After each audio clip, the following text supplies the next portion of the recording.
There are a number of units this past week in the NFL, Michael, that either exceeded expectations, were really good. We want to see if that trajectory can continue, or kind of the flip side too, with a bunch of teams that kind of struggled in certain areas and wondering if that will continue. So different game or more of the same. Let's start with the Houston Texans, whose offense went off against the Cincinnati Bengals. Big win over Cincinnati as a 7.5-point dog. It was the CJ Stroud and Devon Singletary show. 544 total yards. Stroud with 356 through the air. Singletary 150 of the 188 on the ground. 30 points on the board. 28 first downs. 3 of 5 in the red zone. Yes, there were some turnover troubles, but 2 games in a row, Michael, now where Stroud has marched the Texans down on a game-winning drive as well. So this week against the Arizona Cardinals, different game or more of the same from the Texans offense? Well, unless you're Arthur Smith and decide to just run the ball and not throw it against the Cardinals, you got a good chance to get more of the same. And I think you will see more of the same. Like I wrote in my notes, like how doesn't Stroud have another great game? I mean, the Cardinals are one of the worst teams on third down. They're 22nd in the red zone. They can't really stop anybody. They can't pressure the passer. They're not able to cover very well. I think you're getting more of the same. I think it sets up perfectly for them because they'll be able to attack this Arizona defense and they can run their run game. Look, Arizona, like they gave up a ton of yards last week on the ground. The problem was they couldn't throw the football. The Falcons wouldn't throw it. If they only threw for 70 yards last week, you're not going to win a game. You can't score points throwing for 70 yards. The Texans are laying 5 in this spot, Michael, and that's one area where they have struggled, being in the favorites role. We're used to looking at them as an underdog, and they've been exceeding expectations. 0-6 ATS, their last 6 games as a favorite, 0-3 this season in that role. How do you think that they handle with the 5-point number? Well, I think that's going to be a hard thing. And I think it'll be, because when you look at Kyler Murray back now, they actually can move the football, right? They got Connor and Murray back. So, Houston will stop you from running the football. They're the third best team in the league in stopping the run. They just have a hard time stopping the forward pass. And so I think that'll be a real issue. And without Perryman on the field, the inside linebacker, Denzel Perryman, who's been suspended for the helmet-to-helmet hits, that really affects their team speed defensively. For me, this game, it's 4.5 in the contest. The contest numbers just came up. You have 5. I think it's going to jockey between those two numbers. I think the Cardinals will keep this a close game only because I think Murray can make some plays, and McBride's played really well for the Cardinals. Yeah, Kyler Murray in his first start coming off of the ACL, he was scrambling around, did not look hampered by that knee whatsoever. So I'm very interested to keep an eye on this Cardinals team moving forward the rest of the season, especially given the state of where they are at 2-8 this year and potential good opportunity for a high draft pick if they end up actually racking up some wins here, what that could do. So from one offense that had a lot of success last week in the Houston Texans to one that struggled. The Jacksonville Jaguars against the 49ers, Michael, in which a second quarter Brandon McManus field goal ended up being their only points on the day, 34-3 home loss. They had a 5-possession stretch where they fumbled, kicked the field goal, threw a pick, fumbled again, threw another pick. Trevor Lawrence, responsible for 3 of the team's 4 giveaways, was sacked 5 times. They were dominated at the line of scrimmage. There's more, but you get the picture. Against the Titans this week, different game or more of the same from Jacksonville's offense? I think a little bit more of the same. I've said this last week why I like San Francisco so much is Lawrence hasn't played well. He has not played well at home this year for whatever reason, right? He just hasn't. He struggles. And he has struggled against the Titans. The Titans secondary should be wide. I mean, Baker Mayfield, by the third quarter, was able to make plays down the field. Once they were able to protect up front, they were really good. They should move the football effectively. I mean the Jaguars. With Kirk, with Ridley, healthy. If Zay Jones is able to play, I don't know. But with Evan Ingram, and then they have enough to really create some problems. And what you want to do in this game is get ahead, play from in front to force Will Levis, who's not played particularly well when you break down his numbers and you look at what he's been able to accomplish. So I think it's just going to be more of the same because that's what they do.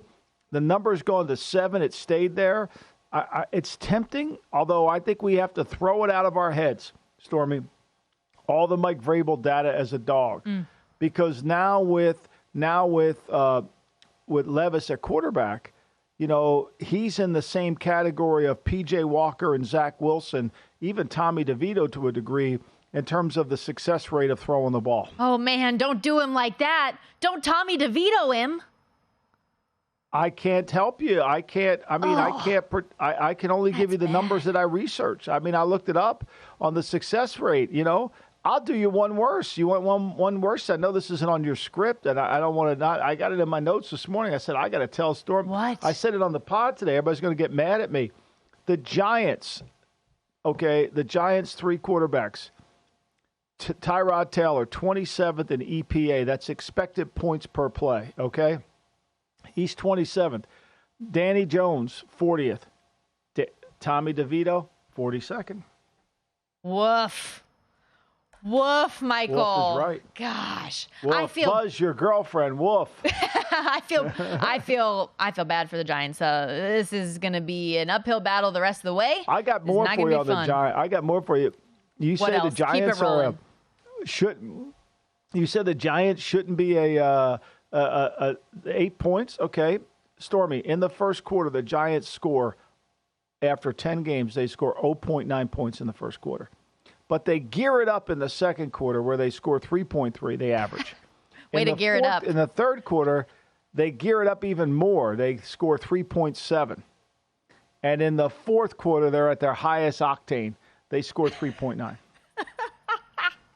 They really gear it up. Okay, so Michael, different game or more of the same against the Washington Commanders of all teams? This spread, I know you just said it, Lane, 8.5 right now. The Commanders of all teams. 8.5. Woof. All right. Woof so again. I'm just woofing this whole situation. Right. This got to be the main game in the team. You got to enjoy this game. I wish this was on Thursday night. Hey, here's the thing that's great. The Giants got 250 yards passing from Tyrod Taylor before he got hurt in the last game, they won 14-7. And the Washington team was driving down the field. They couldn't score. This game, the last time they played them, there were 31 first downs in the game, 31 third downs in the game, and they only each team converted just combined 6. The Washington team only converted 1. The Giants converted 5 of the 30 of the total. So, it wasn't like Washington moved the ball at all against the Giant defense, but the Giants secondary is beat up right now. And I don't know how much fight the Giants have left in them. I really don't. Also, how bad must Matt Barkley be if Tommy DeVito is still getting a chance at starting here? Because that's the quarterback room. Daboll said Tommy DeVito, he gives us the best chance to win. If the Giants players in the locker room, when they hear that, they say, well, he doesn't give us any chance at all to win. They probably like the kid, but they don't. How is he going to give you a chance to win? That's the way. The coaches love using that phrase this year in the NFL, don't they? Zach Wilson, it's so bad. Best chance to win. Does he? He's actually pretty good, Michael. I don't know if you heard. Let's hit up one more real quickly. Yeah. How about the Tampa Bay Buccaneers? All right, go ahead. They just had a 20-6 win over that Tennessee Titans team we were talking about a little bit ago. An important bounce back after they allowed Houston to score 5 touchdowns and C.J. Stroud to set a rookie record. Fared much better against Will Levis, obviously. They, on the ground, got him to the ground 4 times, picked him off twice, didn't allow he or anyone to get in the end zone. Different game or more of the same for this Bucs defense as they take on a stout 49ers offense? I think it's a different game. It's a different game. It's harder for them. I don't think they can cover. They covered last week against Tennessee with Levis playing quarterback. I think that was misleading. I misjudged that. I thought Tennessee would move the ball in this Bucs secondary. I know the 49ers will. Yeah, it's a big spread in this one, too. 49ers laying 12. The Bucs are riding a 3-game cover streak, though. Is 12 points too many? You're always worried about a backdoor here. You really do. But I that's the only thing I would be concerned about is the backdoor. All right. And I will give the 49ers credit. 10-2 ATS at home since the start of last season and 4-1 in the role as a double-digit favorite. So they have been able to have success in that role largely in recent history. Go to VSiN.com/subscribe to become a VSiN Pro subscriber today.